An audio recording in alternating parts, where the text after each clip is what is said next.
Hello, everybody out there, and welcome to another episode of the Talk That Talk Show with me, Barry Holmes. We are here for our 205th episode of the Talk That Talk Show, and I'm just happy to spend another week here with you guys here. Shout out to everyone that's tuned in on our Facebook live stream. Also, shout out to my boy Alvin, tuned in on our Instagram live stream. Can't wait to make it to your Cinco de Mayo party, brother. Also, big shout out to K-Sam. I know he's going to like our boxing segment I got planned for us a little bit later in the show. Big shout out to Joe Calderon here on our Facebook live stream as well. But first and foremost, before I get into most of the show, I wanted to talk about, and I want to give a big time shout out to my sister and to her boyfriend TK.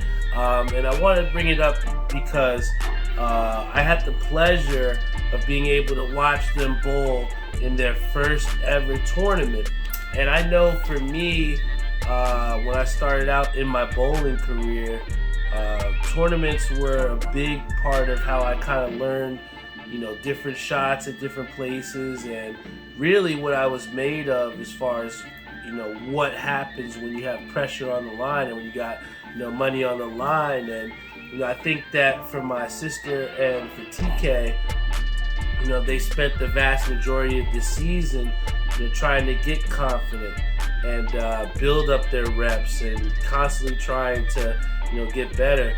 And that's all you can do when you're trying to move up the ladder and make a name for yourself. So I commend them for all the work that they've put in throughout this season.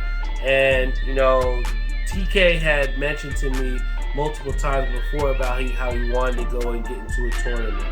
And I think that, tournaments are obviously a great litmus test because you're getting these tough patterns out there. But at the same time, not a lot of times people seek them out. You see the same people in tournaments.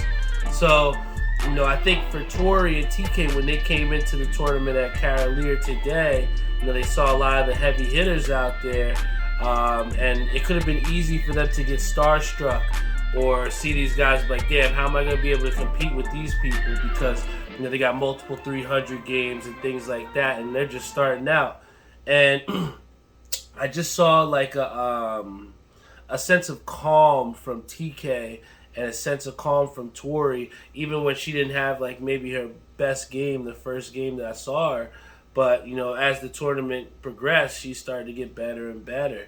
And it was a great thing to be able to get the call because I was, over watching my UBA team. I stayed for, the first game to support my sister and TK. And then I had to go to support my brothers over at DIY in their match against Murder Inc. And it was a great feeling to get a call from, my sister to say that they had made the cut.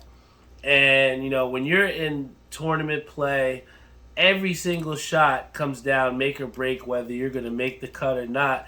And that's the difference sometimes between hundreds of dollars and thousands of dollars, And, for my sister to call me to say that they had made the cut, I was already proud of the fact that they challenged themselves to do something and step out of their comfort zone and trying to compete.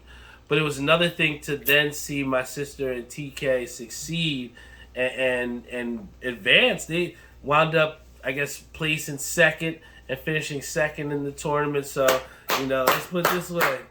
They were able to take home some money for themselves. But ultimately, I was proud of them because, like I said, in life it can get so easy for us to stay comfortable or to continue to do things that, we're accustomed to do because we know how to do them. They say when we were younger, when you play basketball, everybody always wanted to dribble with their right hand because dribbling with your left hand was a little bit hard, So I think that it's an uncomfortable feeling to kind of step out and test the waters, but you never know what can come unless you actually go out there and step between the lines. And I think that for Touri and TK to prove to themselves that they can compete with some of the best bowlers in the state and under a big-time tournament like the one at Carolier. I saw some people that were supposed to be at UBA that didn't go to the tour stop so they could bowl in this tournament. So that just goes to show you the amount of people that were at this tournament. And I go back to when Touri and TK were explaining to me what happened, and they were saying about how a lot of the people that were at the tournament were rooting against them in a way, or trying to mock them for the things that they were doing, in celebration. And nobody wants to feel like they're being mocked, or nobody wants to feel like they got everyone rooting against them. But I want to go back to a time where I was at Majestic Lanes, and this was maybe a couple months back, and I think I don't know if it was a tour. It was actually, I think we were doing a tournament with my father before the accident, but we were at this tournament, and ultimately we wound up going into the bar. We didn't place, we didn't cash, but one of the things that everyone likes to play is obviously pool. We like to play the pool.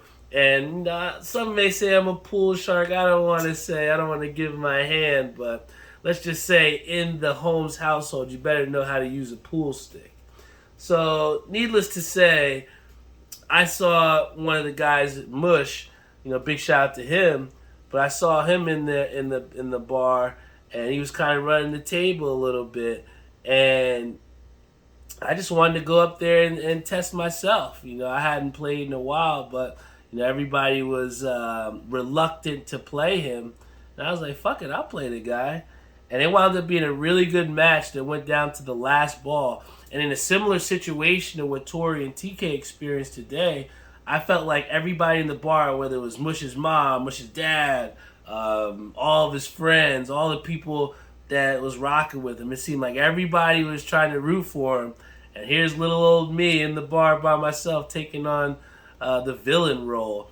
And I wound up winning, and it was the greatest feeling to have, nobody saying, damn, good job, Barry. Oh, you did a great job. Everybody kind of like fizzled out because, I took down your champion. So I say that because every time, a story needs a villain. Every story needs a villain. And sometimes you have to play that even though you don't have anybody rooting for you. And people will want to see you fall, and they will be happy when you don't succeed.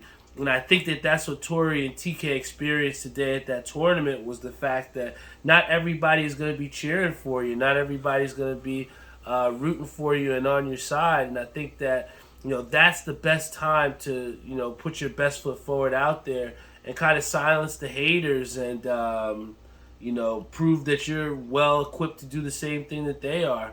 I was so proud of my boy Tripp because, at his last tour stop, I know he didn't put his best performance out there, but he came ready to go, and in a match against Murder Inc., where these guys were striking right there, and in many other situations where our team, when people strike on us, we kind of crumble or don't strike with them.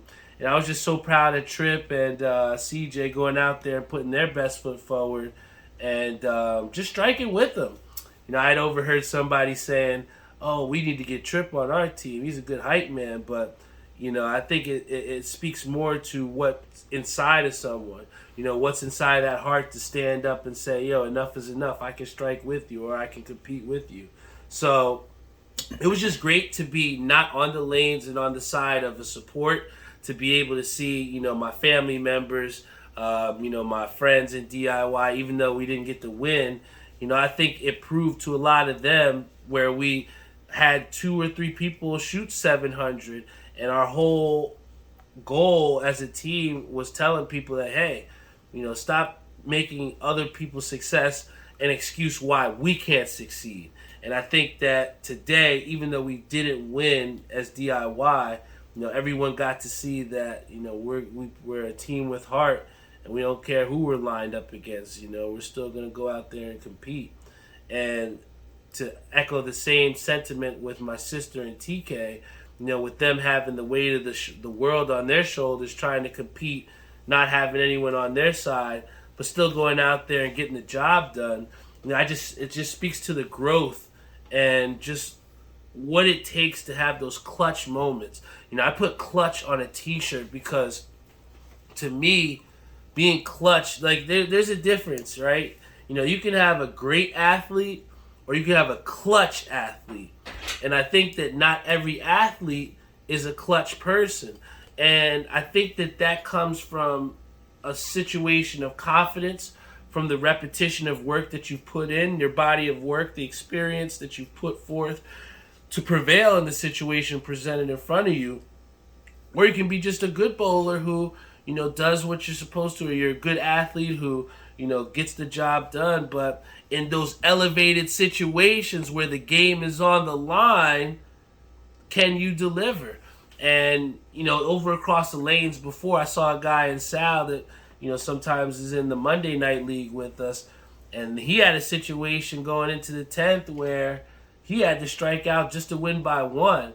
And to see him go up there and lace each shot and to be happy, those are the type of situations that you kind of want to put yourself in and hopefully succeed. So, all in all today, just being on the other side of things and being in a supportive role, I was just really happy to see, my sister and TK step up, get their first, tournament cash and, be able to walk out of the alley with, more than triple what they put forth.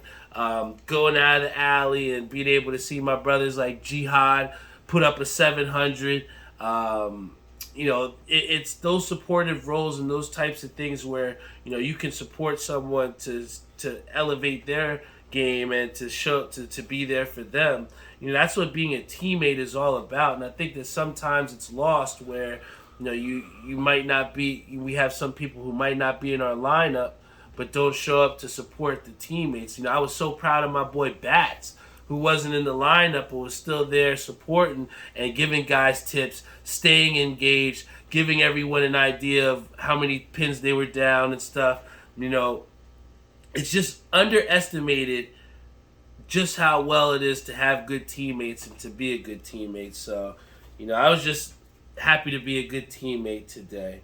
And then also, moving past, being a good teammate, I was, had the pleasure of getting this really, really dope Mets hat.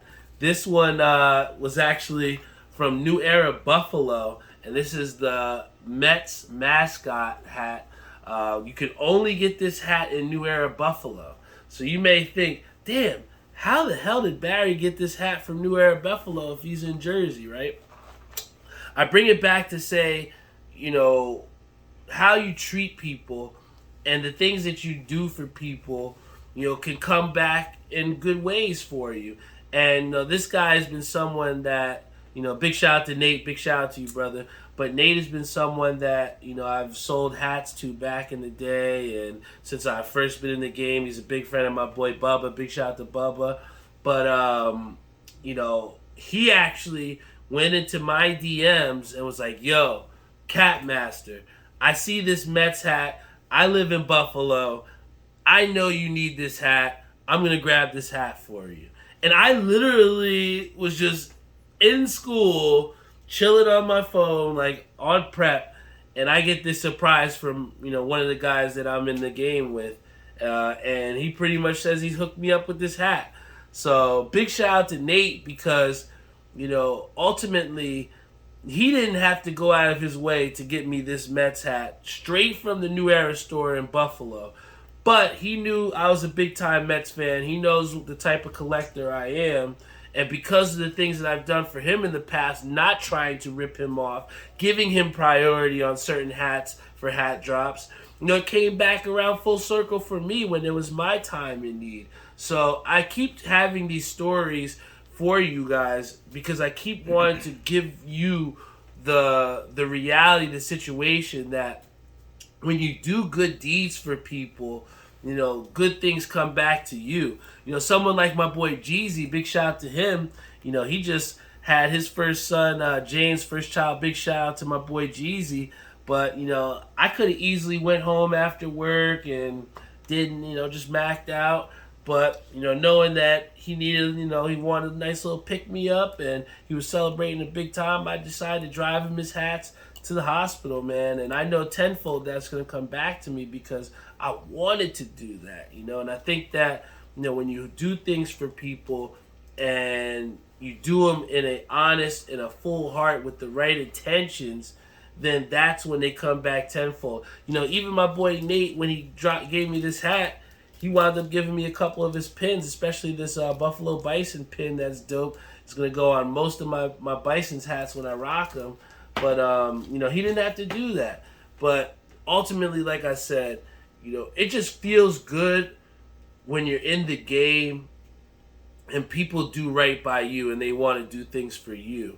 And I'll even take this out of the hat game and I'll take it back to, Doc, because Doc was actually celebrating her birthday. Big shout out to my girlfriend, Doc. And she actually, I'm not going to say her age, but she just got a little bit older. But I was just so happy to, make the day special for her. And we talk about, being selfless and, trying to do things for people that, mean the most to you. And I just wanted to make sure that Doc's day was super special. So as soon as she got in the car in the morning, I had a card ready for her, written with, all the heart that I had and, with true intentions and, just spoke from my heart in the card. And, she might have cried a little bit, but it was good to make her feel good that way. And then, we took her for a nice brunch. It was funny because I told my dad we were going to be going to IHOP. He's like, man, don't take Doc to IHOP. What do you do? And she's not, she's better than IHOP. But little does he know that that's one of our favorite spots to go. So, that made her super happy to be able to get IHOP, even though I get the same fucking shit every time. I don't even get the menu. I just get my country fried steak and that's it. So she always makes fun of me for that. But we had a nice brunch. And then, just spent the day together. I was able to take her to the Jersey Shore outlet malls, and pretty much just get her some of the things that she wanted. And she kept saying to me afterwards that she had just the greatest day, but it wasn't because I bought her things. And she didn't even have to say that to me because I know, and I think everyone else out there knows as well too. When you have someone that you have this genuine relationship with, and you have, those mutual feelings, you want to do whatever you can to make that person feel better and to make them feel special. And, be able to go into stores and, let Doc roam and there's no restrictions on what she could get.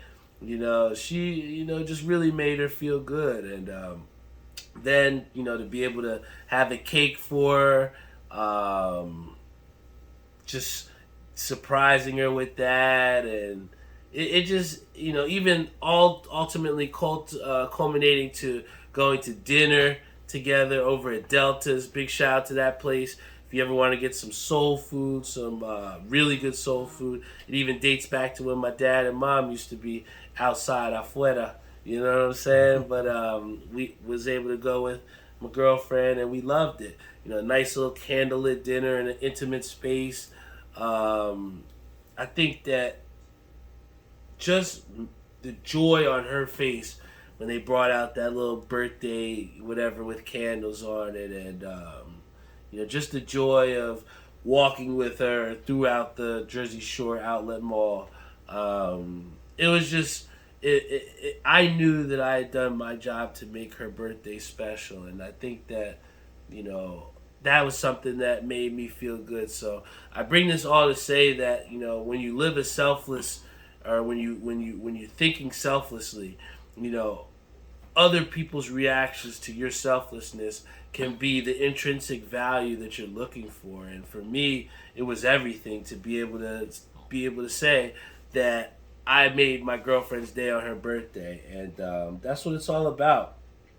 But another thing that made that birthday dope for Doc was the fact that afterwards, after we had dinner, we were able to spend some time with Touri and TK over at their apartment, and they had everything nice bannered up for Doc. And they didn't have to do that, but like I said, in the card that I got for Doc, ultimately the way that you live your life and the way that people think about you is it's all reflective of your core values and the things that you do on a daily basis. And I think that for my girlfriend, who kind of shares the same ideals as me of living life selflessly, she saw the amount of appreciation and joy that people had for her and wanting to celebrate her birthday.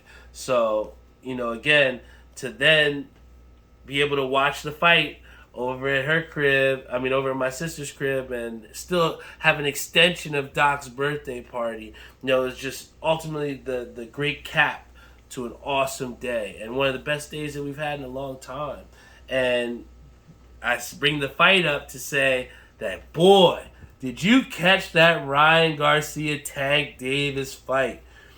All the poppies all week in school were trying to tell me about how fuerte Ryan Garcia was. I'm trying to tell you, they were trying to tell me about this guy and, how his reach was immaculate and how Tank Davis was going to have such problems with him. And I have to say, at the very first maybe round or two, I was a little worried about what I saw from Tank Davis, but in boxing, and when you have these experienced boxers that have been boxing at such a young age like a Tank Davis was, range finding and the inactivity in these early rounds can be a trap for those aggressive boxers. And especially for me, who is watching from the other side, I'm thinking, damn, why isn't Tank going after this guy? But really, that just speaks to just how smart that, he is, because of the fact that he's able to gauge distance,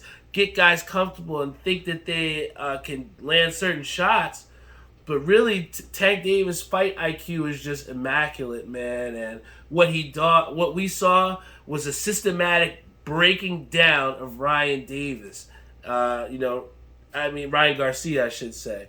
But, the thing about Ryan Garcia that we have to say is that you have to tip your cap, take your cap off to that guy, because it is not hard. It's not easy to go into the ring and take Tank Davis's best punches. And here he took, a cross hook right to the face, hit the canvas, and got back right up, ready to fight again, And I think that for a lot of people that don't know boxing, have not had a fighting background, or simply just don't have those type of experiences, I think it can be a little bit difficult to understand why Ryan Garcia was not able to go on and continue after he got hit in the liver.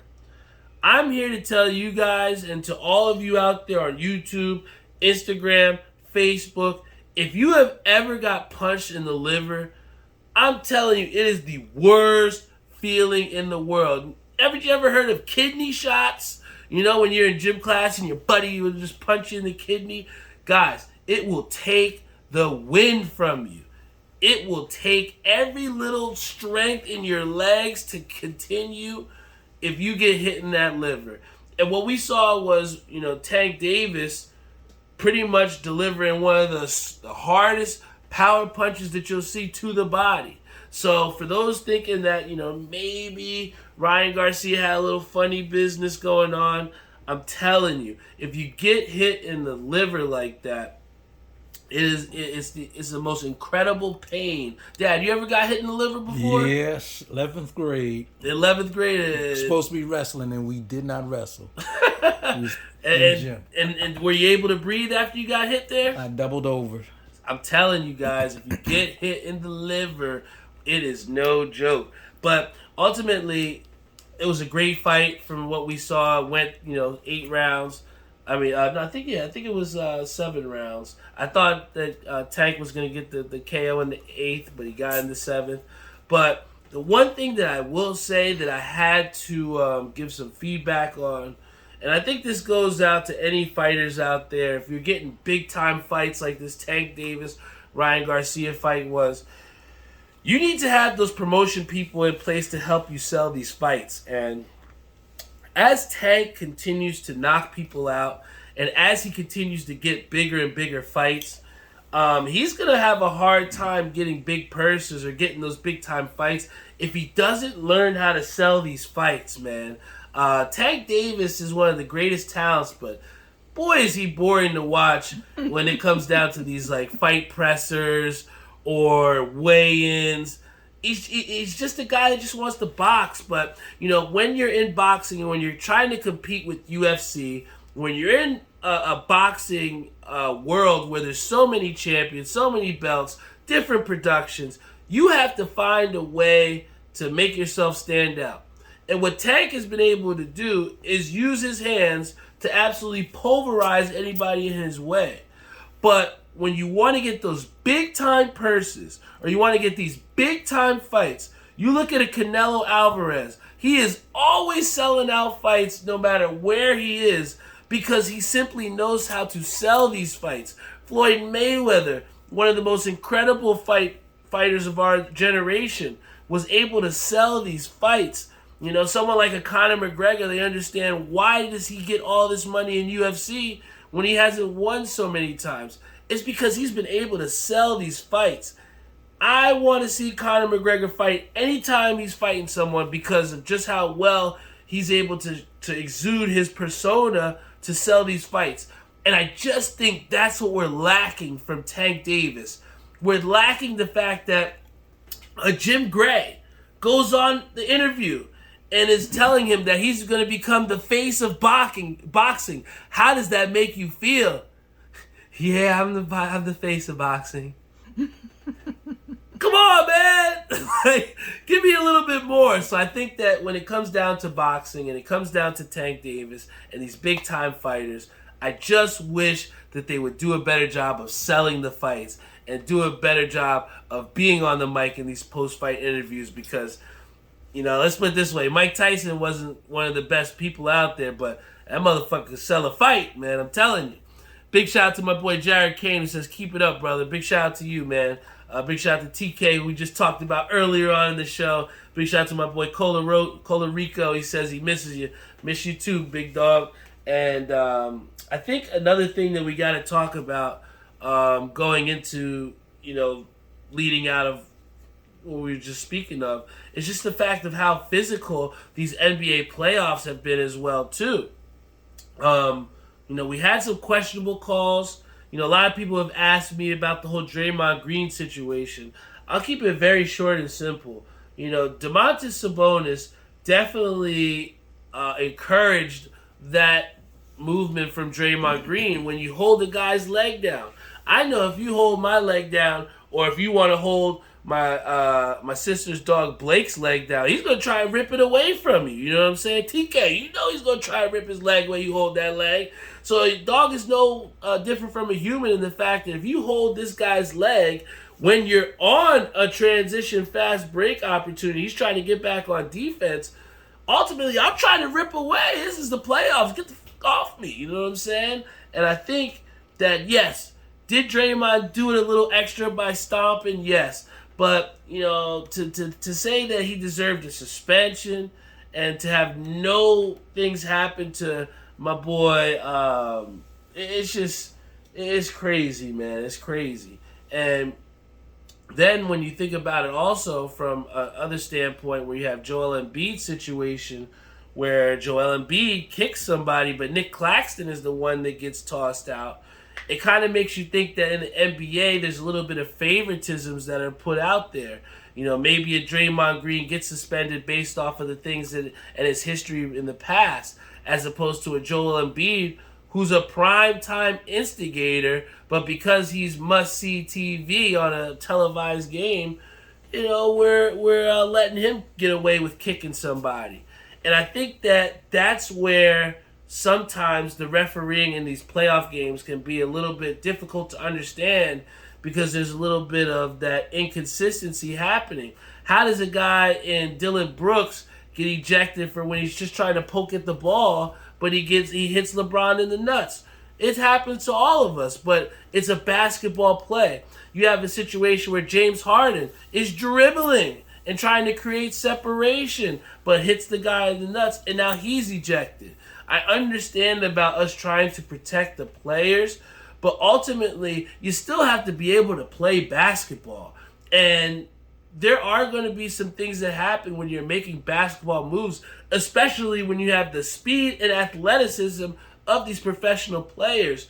But to eject guys and to dictate how things are going to go on for a whole franchise that is trying to compete in the playoffs based off of inconsistent refereeing, that's what makes it difficult to understand these situations. So I think that moving on into these rounds, that if we can get a little bit of consistency from the refereeing and understanding that basketball plays are going to happen, and as long as it's a basketball move and not maliciously, then let's keep the integrity of these games going and not leave the outcomes to the refereeing. And I think that that's where we can get better with the NBA as far as these playoffs are getting conducted. But, that's how I feel about the physicality situation. It just needs to be a little bit more consistent across the board. But you knew I couldn't go through here without talking about those Knicks. One more time for everybody out there. Please with me on the count of 3. 1, 2, 3. Go New York, go New York, go! Go New York, go New York, go! Come on, man. I can't tell you guys how good it feels to be a Knicks fan and watching the Knicks succeed. Yeah. That's right, Sherrod Schufer. Let's go Knicks. I had a conversation with my boy Eric Turner. I love him to death, but he's somebody that he wears his heart on his sleeve. And, Eric told me that the Cavs were going to win in 5 because he was a little bit salty that his Nets were getting destroyed. Oh, well. The Nets got swept, but it's not their fault. They need a little bit of firepower. Mm-hmm. But I thought it was a little biased of my boy Eric to say that the Knicks were going to lose to the Cavs in 5 games. And here, in the 5th game coming in, we have the Knicks up 3-1 in the series. Now, I go to this to say all this because you never want to look forward, but here we look at the Milwaukee Bucks and the health of a Giannis Antetokounmpo is in question. They're struggling just to beat the Miami Heat. And you look at some of these other teams like the Sixers who have an Joel Embiid who's struggling with injuries. You have the Boston Celtics who've been, up and down, and they're in a battle in their series as well with the Hawks. So there's a lot of uncertainty that's been going and fluctuating in the Eastern Conference. But the consistency train has not derailed for the New York Knicks. And what we've seen from them after their worst performance of the playoffs, getting blown out in Game 2, it's all about the response. And what we've seen from the Knicks is they are going to be a tough out in these NBA playoffs. Yes, sir. When you look at what they do on the offensive end, they don't wow you like we've said before. But the one thing that sticks out to me, and maybe Sherrod, you can give me your opinion on this too, but I think the biggest thing that makes these Knicks dangerous is the fact that their offensive rebounding has been off the charts. When you look at what the Knicks have done, and you have a Jalen Brunson who's getting his shots, and you have, the ball movement that we didn't see in Game 2, and when you're getting these open shots, you're not going to make every shot. But I've seen Mitchell Robinson absolutely abuse the Cleveland Cavaliers. He made Jared Allen look like he was still in college. Because what we've seen Mitchell Robinson do, and even Isaiah Hartenstein will do this as well, they're constantly tipping the ball out. And the Knicks are constantly getting second chance points and second chance possessions. And that's demoralizing to a team. When you have stopped a guy and you stop teams for 24 seconds, and then they go around, get the offensive rebound, swing it to the backside, and you got a three-pointer in your face. That's demoralizing. And what we've seen that is the Knicks have been doing this again and again and again against the Cleveland Cavaliers.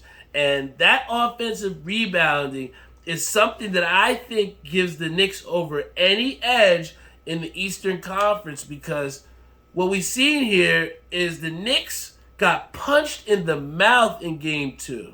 They got absolutely abused and little boyed. They looked like little boys. But it's all about how you respond, and how the Knicks have responded is that they're relying on their top gun in Jalen Brunson. Tom Thibodeau has already came out and said that Julius Randle is not 110% healthy. He's going out there and thugging it out. And that's the type of investment that we have from this New York Knicks ball club, is the fact that, top to bottom, whoever's inserted in gets the job done. I literally, on the show, and I've told my dad multiple times, I thought that Deuce McBride was ass. But he gets in the game today and plays significant minutes and does a great job playing defense, contesting shots. Got his three-pointer. And got a wide-open three-pointer and made it. So I say this to say that with all the players that are on the Knicks roster, there's not going to be everybody gets a chance to play. But the supporting cast from the Knicks, in the times that they've been asked to step up, has done a great job. And Deuce McBride doing what he did today, when he hasn't touched getting off the pine in games, but gets inserted in and gives them the spark that they needed, it makes me think that the Knicks are the team that you can really think is going to go and do big things. I could see them making the run to the Eastern Conference Finals, because what we saw in college basketball too is that not always is the best team going to win. It comes down to who's the hottest team. And I think that you can make the argument that after these playoffs that we've seen in the first couple games, how can you not say that the New York Knicks are one of the hottest teams in the NBA right now? I could understand if you want to say maybe Denver is the front runner. I could understand if you want to say, okay, Philly because they swept the Nets. But I can tell you this. If you looked at the Knicks and how they got destroyed in Game 2, I don't think anyone thought that they were going to come back and rally off 2 in a row in the Garden and potentially shut the lights off for Donovan Mitchell. I don't think anybody thought that. I think we could have maybe went going back to Cleveland 2-2. But I never, even myself, I didn't think that we were going to be up 3-1. But it just speaks to just how important Jalen Brunson is to the New York Knicks, and just how well the supporting cast has been playing for the Knicks. I have to say I'm really excited about this team. I don't know how far we're going to go, but I'm here for the ride, man. And, it's a great time to be a Knicks fan. It's a great time to go out and be proud to be a Knicks fan. And have them playing meaningful games. So I say that to say that, if you have a team that has kind of been losing for a long time, you haven't been experiencing the success that you wish your team was, thug it out, man. Just keep rooting for them, because the time now that I'm in where I've only in my adult life seen them win one playoff series, and that was almost close to 10 years ago. 2013. Yeah, 2013. So over 10 years ago then. Boston. So, that's a long time. But to be able to go through all that turmoil and to stand here today and say that the Knicks are one game away from the next round in the Eastern Conference semifinals, it's a great time to be a Knicks fan, guys. But this is the Talk That Talk show. Talk that talk! Episode 205 is in the books. I want to thank everyone that tuned in on our Instagram live stream, on our Facebook live stream. I feel like I got the best job in the world being able to come here and share a piece of my mind with you guys, share my thoughts, unfiltered, uncensored, and create different events. Next week, I think in 2 weeks actually, not this Monday, but next Monday, we'll be having our first Mets outing of the year. Really excited about this, Mets versus Braves. Got 20 people out there with us, going to be enjoying. So, I just feel like with this podcast, I've created a platform in multiple avenues that people are proud to rock. To be able to see my sister and her boyfriend, wearing a Talk That Talk Show jersey, getting second place in a tournament where it had some big name guys in there. Means the world to me, man. It means more than just coming here on this podcast and just talking to you guys. Branding is one of the toughest things in the world if you don't have any substance behind your brand. And I can honestly say that Talk That Talk Show means so much to so many people. I have people within certain leagues that are asking to rock our stuff. I have people that are constantly asking for drops and just happy to support with Talk That Talk Show. Whether you're subscribing, rocking merchandise, telling people about episodes, whether you're John Green who's just tuning in on our Facebook live stream. Support just comes from so many different ways here, from not only my fan base, but also from my friends and family. So again, this would not be possible if it wasn't for the support of every single one of you guys that believes in me and enjoys listening to my unfiltered thoughts, man. It continues to motivate me. I'm still not bored doing this. I still love getting in front of the mic and sharing with you guys my thoughts and feelings and just being a pillar in my community, man. I think that it speaks to what I have within myself, and that thing, I can't put a word on it right now, but whatever that thing is within me, it just fuels me to continuously put out this episode and at the same time rally people around me to do things that are fun and to do things that we enjoy, to push and bring the most out of people. And I think that just even doing today, I did a draft where I started out a home runs only baseball league because I remember doing it back a couple years back with Ron and just organizing it today to where we got a league and a lot of people were having fun with it, just drafting and things like that. So I enjoy bringing people together, and that's what I get to do with this Talk That Talk Show, and that's what I get to do in my everyday life, is just bring people together positively, man. So I thank you guys so much for being a part of this journey. Before I get off the air, I do want to show you guys this really dope hat. Big shout out to my boy Koo, who's been absolutely killing it over at ECAP City. This hat, in my opinion, is the best Jackie Robinson hat out there. I know My Fittage dropped a really dope Jackie Robinson tribute hat, but this one right here, in my opinion, is the best Jackie Robinson hat. Here we got the Brooklyn Dodgers with the gold stitching. On the side, we got this beautiful Jackie Robinson, I think it's 75 years patch, which is highlighted with that gold metallic stitching. It just makes for a beautiful hat. And then underneath here, we got the green undervisor with the flat batterman with the gold in the back. This also has the white guts on the inside. But this hat right here, we've seen the Jackie Robinson done so many different ways. But I'm here to tell you guys, sometimes less is more. And I think the simplicity with this hat of just trying to capture a time for Jackie Robinson back when it gives you that old vintage type feel. I think this hat accomplished that, and this is definitely a hat that I will not be selling. So I wanted to show you guys this hat before I hopped off the air. This is a dope Jackie Robinson, definitely one of my favorites, and if not the best Jackie Robinson to drop. So big shout out to Koo. Keep doing your thing, brother. But I gotta hop off the air. I got work tomorrow. I want to get this edited out and optimized for your best listening pleasure. So if you haven't done so, please subscribe to our YouTube channel.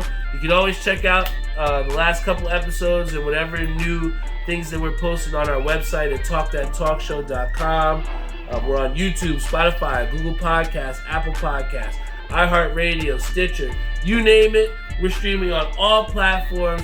Wouldn't be here if it wasn't for you all. I love you, and I will see you all next week. for episode 206 of the Talk That Talk Show.